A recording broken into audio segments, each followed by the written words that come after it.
किसी ने सटीकता से कहा है कि चिंता और चिता में केवल एक छोटे से बिंदु का अंतर होता है।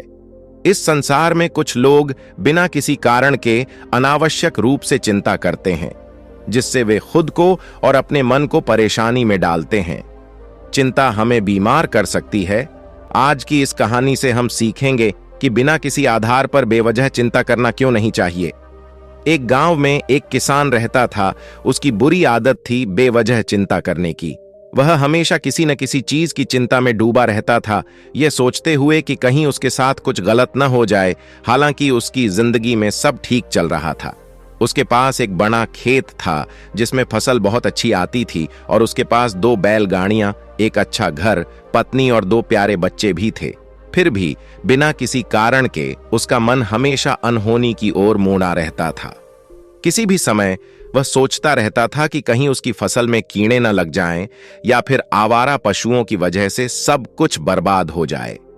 यदि सूखा पड़े या अत्यधिक बारिश हो जाए तो मेरी फसल को हानि हो सकती है।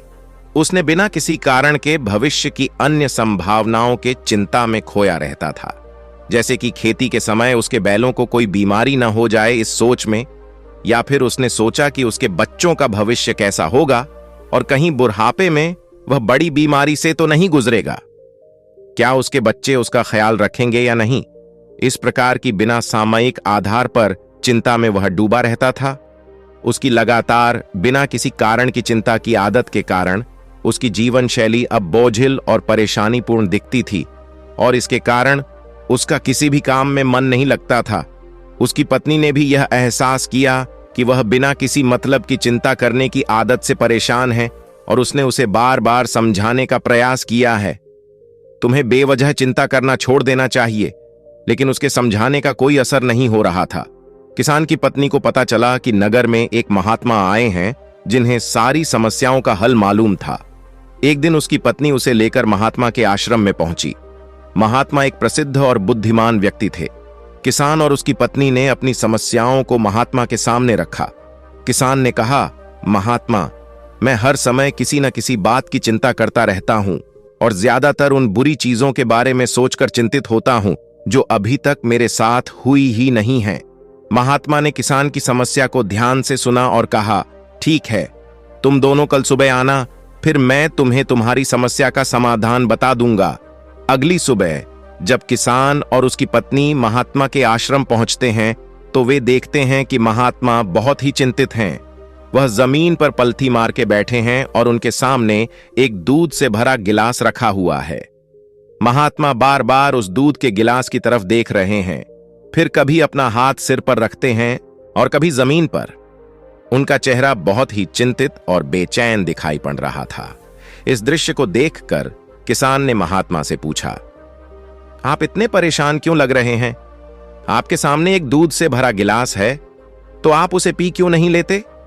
महात्मा ने जवाब दिया, मुझे चिंता हो रही है कि कहीं इस दूध को बिल्ली ना पी जाए, या फिर जब मैं बाहर जाऊं तो क्या होगा, या फिर दूध कहीं गिर जाए। मैं दूध पीना चाहता हूं, लेकिन मेरा मन नहीं है।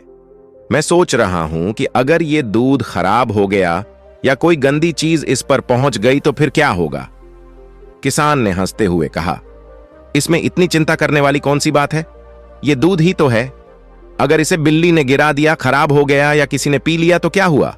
ये आपको दोबारा मिल जाएगा और व्यर्थ चिंता करना बेकार है, क्योंकि ना तो अभी इसे बिल्ली ने गिराया है, ना ही खराब हुआ है और ना ही किसी ने इसे पी लिया है, और हो सकता है कि भविष्य में ऐसा हो भी नहीं। किसान की यह बातें सुनकर महात्मा मुस्कुराए और कहे, मैं भी तुम्हें यही समझाने का प्रयास कर रहा हूं कि भविष्य की उन घटनाओं की चिंता करना व्यर्थ है जो अभी हमारे साथ हुई ही नहीं, और बहुत बड़ी संभावना है कि वो कभी होगी ही नहीं। और अगर हो भी गई तो जिस चीज को तुम एक बार हासिल कर सकते हो तुम उसे दोबारा भी हासिल कर सकते हो, और अगर नहीं कर पाए तो कोई बात नहीं है, क्योंकि समस्याओं के आने के साथ ही उन समस्याओं का सामना करने की हिम्मत भी अपने आप ही आ जाती है। इस बात को सुनकर किसान को ऐसा लगा कि कोई ने उसके गाल पर एक थप्पड़ मारा हो और उसे नींद से जगा दिया हो। उसने महसूस किया कि वह भी इसी गलती में पड़ रहा है। वह भी भविष्य की उन घटनाओं की चिंता कर रहा है जो अभी तक होने वाली नहीं है और शायद कभी होंगी भी नहीं। फिर उसने महात्मा के पैरों में गिरकर कहा, इतनी आसानी से मुझे मेरी गलती का एहसास करवाने के लिए आपका धन्यवाद, और मैं आज से पूरा प्रयास करूंगा।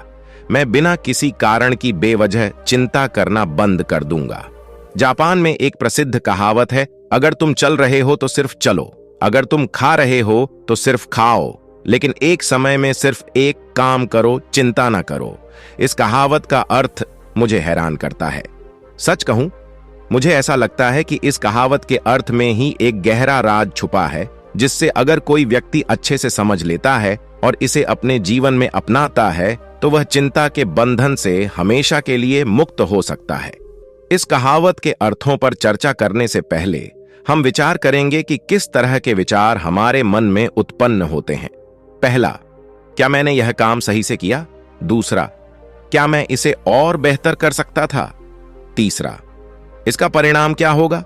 और चौथा, लोग मेरे और मेरे काम के बारे में क्या सोच रहे होंगे? ये सभी विचार हमारे मन के चक्र में सामान्यतः उत्पन्न होते हैं, लेकिन हमें यह पता नहीं चलता क्योंकि हमने इन विचारों के साथ जीना सीखा है और हमारा मन इस प्रकार काम करता है कि यदि हमने किसी काम को कई बार कर लिया है तो यह हमें आदत बना लेता है और फिर हम उस काम को करने के लिए स्वयं को प्रेरित करने का प्रयास करते हैं। शुरुआत में हम किसी काम को अपनी इच्छा से पूरे होशो हवास में करते हैं, लेकिन बाद में वह हमारी आदत बन जाता है और हम बिना सोचे समझे उस काम को बेहोशी की हालत में करते चले जाते हैं। जब एक बच्चा छोटा होता है तो उसे पता नहीं होता कि चिंता क्या है, लेकिन जैसे ही वह बना होता है माँ बाप बोलना शुरुआत कर देते हैं, बेटा तुम्हें होमवर्क करना है, उसकी चिंता क्यों नहीं हो रही? तुम्हारे एग्जाम आने वाले हैं, तुम्हें उनकी चिंता करनी चाहिए। ऐसे ही बच्चों के चारों ओर के लोग कई बार उनसे चिंता करने को कहते हैं और वह बच्चा यह मान लेता है कि किसी भी काम को करने के लिए हमें उसकी चिंता करनी पड़ती है और फिर वह भी किसी काम की घटना के बारे में बार बार सोचने लगता है। शुरू में तो वह यह काम जानबूझकर करता है, लेकिन धीरे धीरे उसका मन इसे अपनी आदत बना लेता है और फिर न चाहते हुए भी उसका मन एक ही विचार के बारे में बार बार सोचता रहता है। फिर वह अपनी पूरी जिंदगी चिंता के इस जाल में फंसकर रह जाता है। परंतु प्रश्न यह उठता है कि इसका समाधान क्या है? इसका समाधान है ऊपर बताई गई कहावत का अर्थ, जिसका मतलब है कि हमें अपने विचारों के प्रति जागरूक होना पड़ेगा। हमें थोड़ी देर के लिए रुककर इस बात पर ध्यान देना होगा कि कहीं हम ना चाहते हुए भी एक ही घटना के बारे में बार बार नहीं सोच रहे हैं। हमें पूरी जागरूकता के साथ यह देखने का प्रयास करना होगा कि पूरे दिन हमारे अंदर इस तरह के विचार उठते रहते हैं। अब आप पूछ सकते हैं कि केवल जागरूकता क्या करेगी? मैं कहता हूं यह काफी है। यह मन को शांत करने के लिए पर्याप्त है। इससे मन को अपने स्वभाव का एहसास होता है और जीवन में जागरूकता लाने का सबसे आसान तरीका है ध्यान करना।